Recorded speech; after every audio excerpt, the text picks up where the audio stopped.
आता आपल्या आवडत्या मालिकेचे संपूर्ण भाग मालिका प्रसारित झाल्यानंतर लगेचच पाहू शकता फक्त सन नेक्स्ट वर. भारतातील प्रेक्षकांसाठी मोफत सेवा. बिचारी मामी.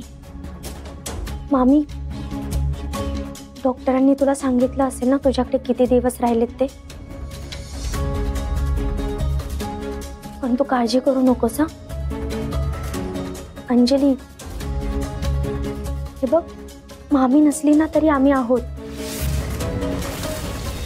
तू कधीही माहेरी आलीस की नाही, आम्ही तुला कसलीही कमी भासू देणार नाही.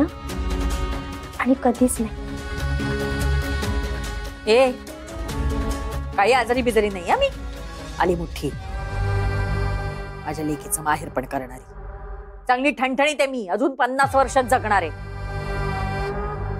आम्ही, मला माहिती आहे हे सगळं पचवणं खूप कठीण आहे. पण तुला कॅन्सर झालाय ना, मग कसं काय जगणार तू एवढे दिवस? हे तुला कोणी सांगितलं हे? अंजली, हे सगळं महत्वाचं नाहीये आता. तू एक काम कर, मला डॉक्टरांचा नंबर दे. मला लगेच नंबर दे, मी डॉक्टरांना सगळं डिटेल्स विचारते. म्हणजे मला मामीची काळजी घेता येईल ना. हा, प्लीज नंबर दे ना मला.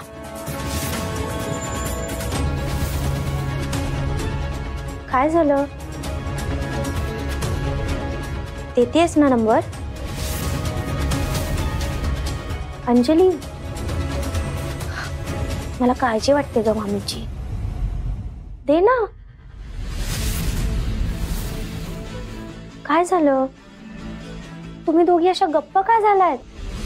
बोला ना. तुला काय मला मारायची घाई लागलीये का? तोंडाला येईल ते बरं दिवस. ते कॅन्सर वगैरे असंच बोललो होतो आम्ही. असंच म्हणजे? तुला काय करायचंय? तू जा ना, तुझं काम कर जा ना. अंजली, अगं मामीची काळजी घेणं हे पण कामच आहे माझं. काही काळजी घ्यायची गरज नाही, समर्थ आहे मी. हो, मग देवाण सरांच्या घरच्यांना खोटं का सांगितलं तू? अजून किती खोटं वागणार आहात तुम्ही? मामी, हे आजारपणाचं नाटक करून तू जहागीरदारांना लवकर लग्नासाठी तयार केलंयस आणि त्या बिचाऱ्यांना हे सगळं खरं वाटतंय. त्यांना काळजी वाटायला लागलीये तुझी. आणि तुम्ही काय करताय? तर त्यांच्या भावनांशी खेळताय. त्यांच्या चांगुलपणाचा फायदा घेताय तुम्ही. तू गप गप, उगाच ना लेक्चर झाडू नकोस.